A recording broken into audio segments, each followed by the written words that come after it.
ধ্বনি অথবা শব্দ সাধারণত এটি সৃষ্টি হয়ে থাকে তরঙ্গ বা কম্পনের ফলে। কোনো বস্তুর মধ্যে কম্পন হলে তার থেকে ধ্বনি বা শব্দ বা সাউন্ড সৃষ্টি হয়ে থাকে। এই কম্পন এক স্থান থেকে অন্য স্থানে যাওয়ার জন্য প্রয়োজন হয়ে থাকে মাধ্যমের, যেটি কঠিন, তরল বা গ্যাসীয় মাধ্যমের প্রয়োজন হয়ে থাকে।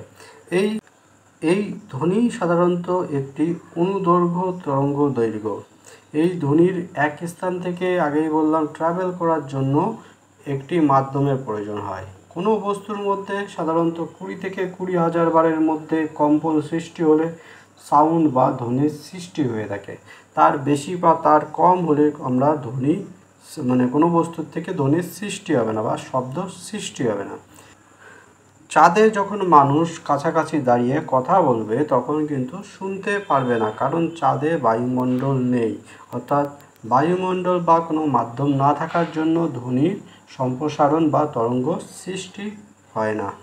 ঠিক একই রকমভাবে আমাদের গলার মধ্যে সৃষ্টি হয় কম্পন, সেই কম্পন থেকে আমরা কথা, শব্দ বের হয়।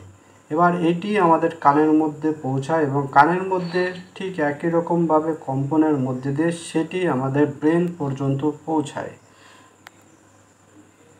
আবার এই শব্দের মধ্যে যেটিকে বলা হয়ে থাকে আল্ট্রাসনিক সাউন্ড, এটির তরঙ্গ দৈর্ঘ্য বা তরঙ্গ সৃষ্টির যে কম্পন সেটি 20,000-এর বেশি হয়ে থাকে। এই কারণে মানুষ এই তরঙ্গ শুনতে পায় না, কিন্তু কিছু কিছু প্রাণী এটি শুনতে পায়, যেমন ডলফিন, বাদুড়, এরা এই ধরনের তরঙ্গ শুনতে পায়। কুকুর এরাও শুনতে পায়।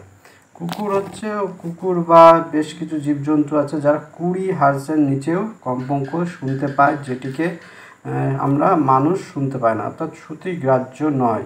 সেই ধরনের তরঙ্গগুলো হচ্ছে ভূমিকম্প অথবা কোনো জ্বালামুখী বা আগ্নেয়গিরি থেকে সৃষ্টি শব্দ। এই ধরনের ছোট ছোট শব্দগুলো সাধারণত বিভিন্ন প্রাণী, কুকুর বলো, বন জঙ্গলের প্রাণী, এরা শুনতে পায়। আর 20,000-এর বেশি সাধারণত ডলফিন ও বাদুড়, কুকুর এরা শুনতে পায়, বিড়াল এরা শুনতে পায়।